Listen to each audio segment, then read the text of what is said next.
Art is a visual form of expression that often connects people who may be going through similar struggles. July's difference maker is a Tallahassee artist who is drawing attention to social issues such as mental illness, suicide, and abuse.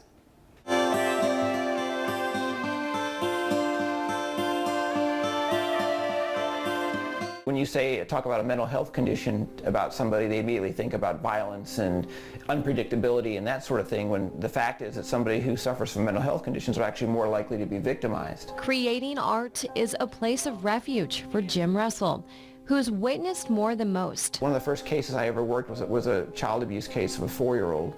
A lot of those things, being able to express myself and to be able to talk about those things through artwork and help other people understand the impacts of those things have made my reach a little bit further than just going to work and being a cop. After 25 years on the force, the now retired Florida State Deputy Chief is focused on his art. Many of his pieces portraying his own personal experience of dealing with mental health. I'm diagnosed with major depressive disorder, and I also have gotten panic disorder and generalized anxiety disorder. Russell points out one of his early paintings before even knowing he, a cop, was struggling with mental illness. An oil painting depicting somebody who is experiencing depression and how they feel about that. Over the years, his art dives into other social issues, child abuse, dismantling this child emotionally and mentally, sexual assault, unwanted focus and attention, suicide. People don't talk enough about it in a constructive and healing kind of way. Some of Jim Russell's art depicts dark times in people's lives, shedding light on mental health issues. But he often does series, like this one with the woman on the hill. You can see her feeling isolation, but through recovery, she becomes free. Being a cop and having mental health issues is difficult. Being a grieving parent is a club that nobody wants to belong to. A club Bill Tice became a part of almost 6 years ago when his 26-year-old son, Billy, committed suicide. I do suffer from PTSD. I was the one who found my son. He shot himself in the head with my shotgun. The only way he says he can deal with the loss of his son is by giving all his energy to prevention and helping other parents who lose a child to suicide. Billy was my only child, and basically when I lost him, I lost a big part of my identity and my purpose in life. Bill Tice asked Jim Russell to capture his grief in a painting. He'll now see it for the first time. That is perfect. Thanks, brother. Yeah, you bet. You bet.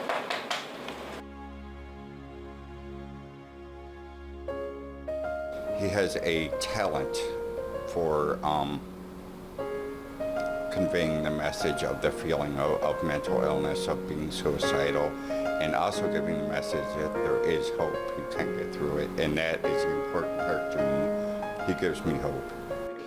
And Russell says it's that hope that draws him to the easel. It's not going to make it better, but sometimes when you're dealing with something that is so hard, just knowing you have somebody shoulder to shoulder with you can help you stand up a little bit longer. His art is eliminating the stigma surrounding mental illness, and that's why Jim Russell is July's difference maker.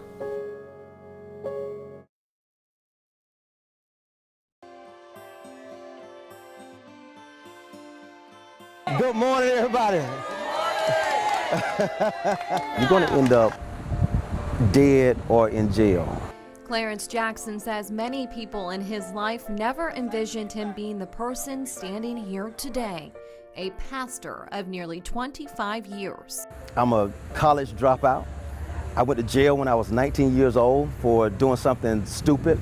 He never imagined going into politics either. But from 2011 to 2013, he served as mayor of Gretna. I got into politics because the community needed a voice. Every Tuesday at 11 o'clock, people line up for the farm share at Destiny Church. We call it shopping for free here at Destiny Church. It does a lot of good deeds for good people, so we appreciate it so much. And while people bag fresh fruits and vegetables, Pastor Jackson says he wouldn't be a difference maker without the people surrounding him. The guy in the hat, That's Mr. Ira Hamilton. And every week for the last, 4 or 5 years, this is what he does. Ira Hamilton voluntarily picks up 4,000 pounds of donated food every Tuesday from area businesses and delivers it to Destiny Church. I was raised to help others, to send my blood. That's what we do. A man of little means, often putting others before himself. He's a single father on a fixed income. The place he called home, Hamilton says, not fit for raising his son. The house that I was in wasn't up to par. Summer, we burnt up. It was hot. And then the winter, we froze. This is where Ira Hamilton used to live with his son 6 months ago. As you can see, it's not in the best living condition. And this is where Ira Hamilton and his son live now. Central AC, no leaky roof, a solid foundation. It actually used to be Pastor Jackson's family home. They gave it to him. After securing the loan to their new home, Pastor Jackson says he and his wife Dee woke up one morning and says God laid it on their heart to give their old home away. Shocked. I'm still shocked, but I'm enjoying it. The same way that I've always prayed for you, I want you to pray for me, okay? Making sure others' needs are met during a tough time in his own life.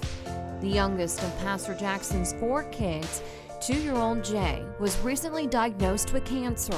My wife and I, my children, we understand this is just a process. And, this is something that we're going through, and she's going to beat it. He says the work doesn't stop because you face trials and tribulations. Matter of fact, it prompts you to do more. It prompts you to get out there and make more of a difference. Following our visit, Pastor Jackson says all of his daughter's tumors, except for one, miraculously disappeared. He believes there's no doubt she will be cancer-free by mid-October. And he says it's a direct result of the Lord's good work. My first mission in life is not pastor. I don't want people to refer to me as my title. I want people to know that I'm a community servant, and I go to any lengths to make sure that the needs of the people are met. And that's why Pastor Clarence Jackson is September's difference maker.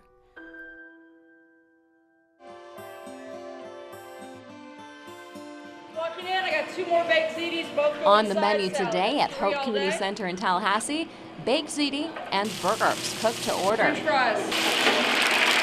Helping in the kitchen is Marcus Farrow. He's a student in Refire, a culinary training program for people with felony convictions. You gotta live with it for the rest of your life. Farrow was sentenced to 4 months for identification fraud.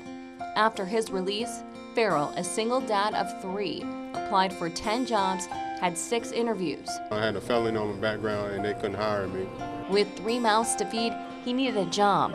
Refire is a kitchen term. It means to correct a mistake. So we're getting these individuals through our program, giving them the skills they need and allowing them to correct the mistakes that they've made with their lives and move forward in a different direction so that we can break the cycle of recidivism. Rebecca Kelly Manders, who also goes by Chef Rebecca, founded Refire with Big Bed Homeless Coalition. It's a grassroots program completely funded by donations, and it's at no cost to the students. Everybody has done something, and you either got caught or you didn't. Just accepted me for who I was and regardless of the background. Reginald Smith is part of the first group to go through the pilot class. Smith says he's learned a lot from Chef Rebecca about working in a kitchen. Food safety and then technique. And people really seem to like the food. Tasty. Better than I make them. Rebecca Kelly Manders, she runs a tight ship here for the Refire Culinary Program. Her students are here for 8 weeks during the program, 4 times a week, and also they serve 3 meals a day. The kitchen is one of the most forgiving places. Chef Rebecca knows firsthand how hard it is to get a job with a felony on your record. I've been clean and sober for 20 years now, and I wouldn't make those same decisions today, but I still have to answer to them. And she says it costs her less to teach 20 individuals over an 8-week course than it does to house 1 individual in a prison for 1 year. It's better for our tax dollars to not be spent on housing individuals in prison, and it's better that we have more contributing members in our community. She can't fix the criminal justice system, but she can help these students to succeed. and graduate from the Refire program. I'm just doing what the right thing to do is. I was just incredibly proud. Also proud, these kids who got to see Dad graduate. Sky's the limit. I'm very hopeful for the future. Someone else can believe in you, even when you don't believe in yourself. All four are now food safety certified. And the icing on the cake, they all have jobs. We need to allow them to refire their lives, correct that mistake and move forward and just be the best person that we know that they can be. And that's what makes Rebecca Kelly Manders January's difference maker.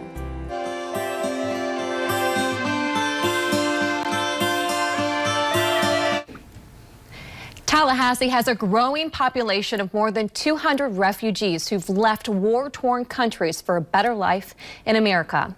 Navigating a new way of life is challenging, especially for many who came here from refugee camps knowing little English. That's where March's difference maker, Kim Thacker, comes in.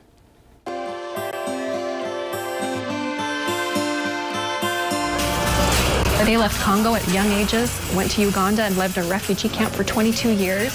They didn't belong, really, in either place. And then here, coming to America, it's their first chance to truly belong to a country. A trip to the grocery store for this Congolese family of 7 requires 2 shopping carts. Their American friend Kim Thacker, also known as Mama Molly, drives them to the store and helps Emmanuel, Rachel, and the children weave through the traffic in the produce section, where they are ecstatic to find something familiar for the first time since moving to Tallahassee over the summer. Now we have found it.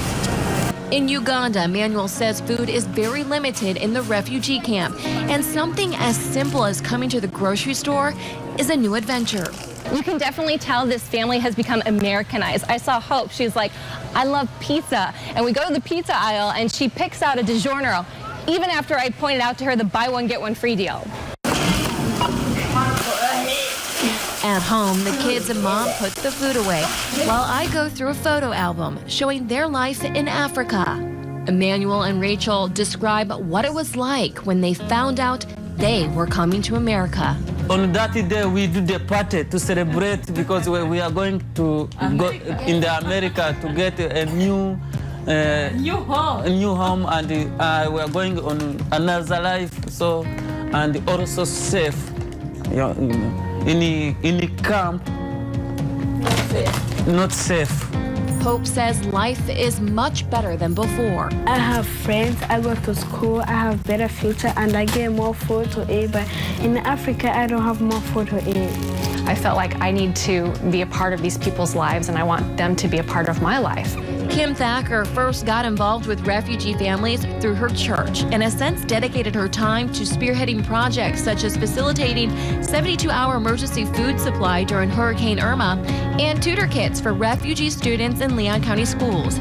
On a regular basis, she works one-on-one with 7 families in Tallahassee, teaching them English, driving them back and forth to work. Today, she is taking some of her friends to file their taxes. This is full-time. Because we are new. What do you think about having to do taxes? We hope we are going to get money. I help them to fill out the preliminary paperwork, and that's kind of a trip because all these questions are like, do you have assets from interest from bank accounts? And every question is no. She goes above and beyond with helping families. She does the things that we as an organization may not have the capacity to do. Una Billick is the site manager for the International Rescue Committee, a non-governmental organization that responds to the world's worst humanitarian crises by offering assistance and resettlement to refugees. Billick says they need people like Kim Thacker now more than ever. Because of budget cuts and because of the executive orders that the political administration has executed, so every single executive order has paused our program for 180 days. Many offices are closing nationwide, not just within the International Rescue Committee, but with agencies such as mine. The biggest concern is if we were to close, what happens to our families and what happens to our clients? Emmanuel says he is grateful to the IRC for getting his family to Tallahassee. In 5 years, he hopes to become a U.S. citizen. We don't want to go back in Africa. Africa. I want to be here. I think that our refugees are so brave and remarkable and resilient and powerful people who deserve every opportunity that we can give for them. And I especially hope that my wonderful friends Emmanuel and Rachel and the children can stay here in Tallahassee, and that Emmanuel can get good work and that they'll thrive here. I really hope that for them. Kim Thacker is helping refugees in our community, and that's why she's March's difference maker. And if you would like to get involved with local refugee families, we will post that information on our website, WTXL.tv. And do you know someone making a difference in our community? Nominate a difference maker. It's very simple. Just head to WTXL.tv right now.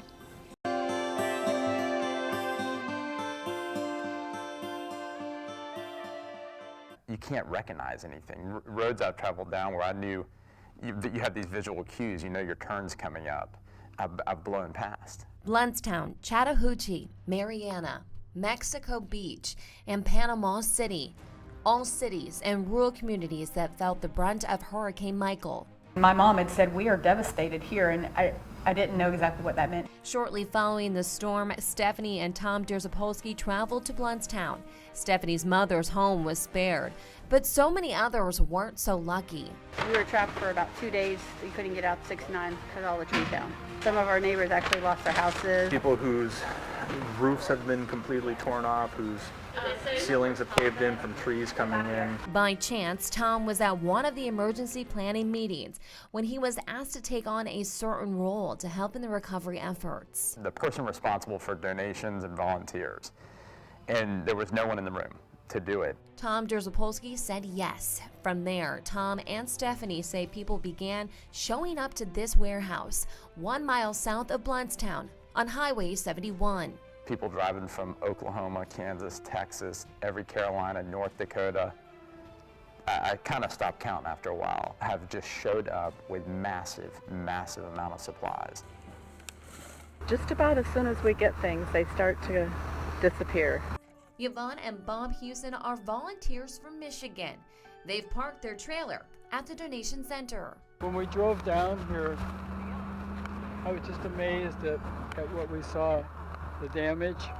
Kimberly Truby says because of the hurricane, she doesn't have a job to go to. So instead, she's volunteering her time, helping her neighbors. When you grow up here and you see all this, it's hard to comprehend. I've had more people cry in front of me, hug me. I'm not a hugger. I've given 1,000 hugs over the past couple of days to complete total strangers. For the volunteers and the people who live here in Blountstown, Calhoun County, and surrounding communities, their focus has shifted from recovery to more of the long term. How do they plan to rebuild after Hurricane Michael? Tom Derzapolsky says the goal is to help people get back to their normal lives.